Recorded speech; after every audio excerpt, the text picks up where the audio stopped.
朋友们好，我是点春。今天我和大家讲一下这个电容的串联和并联，串联并联以后会发生什么样的变化。这里是两个电容，如果你把这两个电容给串联起来，它会发生什么变化呢？像这边是一个50伏470微发，然后一个是35伏1000微发。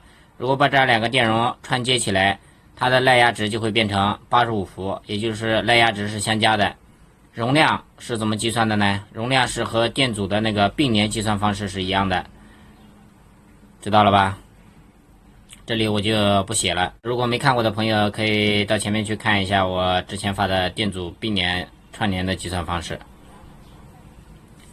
如果你把它并联的话，它的容量是相加的，但是这个耐压值是不会发生变化的。就是如果是两个一样的耐压值的，那就是耐压值还是那么多。如果两个不一样的，以小的为标准，比如说这两个电容35伏和50伏的合并起来，它就是一个35伏耐压的一个电容，然后容量的话是它俩相加，就是1470微发，就这个意思。它这个电容的并联串联，容量的计算方式和电阻的并联串联，组织的计算方式是相反的。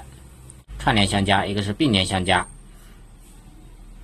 好了，本期视频就给大家分享到这了，喜欢我的请给我点个赞，关注我，谢谢大家的观看，下期再见。